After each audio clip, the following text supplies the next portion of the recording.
The phrase that matters that you should constantly be reminding yourself of is that calories are king, protein is queen, carbs and fats are adjustable in between. And so when we look at all of the research studies that have been done, there is conclusion that whether you are focused on a higher protein diet, a lower carbohydrate diet, a ketogenic diet, or any other form, there is one commonality, and that is calories are king. In other words, you must be in a calorie deficit consistently in order to lose weight.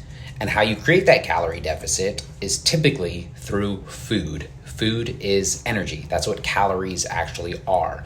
And so the more calories we are consuming, the more energy we have stored in our body. Fat is simply the excess storage of calories, of energy that we did not need, and therefore it is sitting as excess on our bodies. Therefore, it does not matter if we use intermittent fasting to create a calorie deficit, we go keto to create a calorie deficit, or we just simply keep overall general food in moderation. You can also create that calorie deficit by working out a ton, moving more, by standing and fidgeting and walking. So therefore, the more that you spend time just sitting during the day, the more that you are going to need to create a calorie deficit from food and or other activities.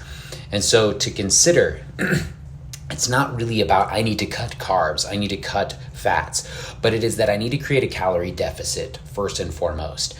And if you're thinking, I already eat 1,000 calories a day, I don't know how I can do this. The reality is you're not. And either you're not tracking correctly or misguided as to what calories are in within foods, not tracking at all, or you are actually eating 1,000 calories a day, and then on the weekends you're eating 4,000 calories a day, or whatever that number may be that is ultimately going to keep you at a level where you maintain the same weight. And so sometimes it's about being truthful with ourselves in that regard.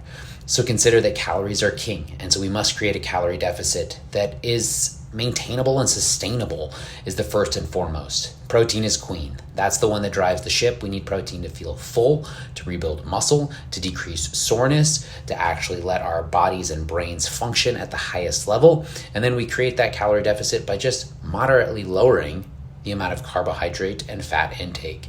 And so it's not that bread is bad at all. Bread plus butter is a lot of calories. And so therefore, could we have half a slice or wherever that falls that you need to weigh out or measure in order to know exactly where you're at?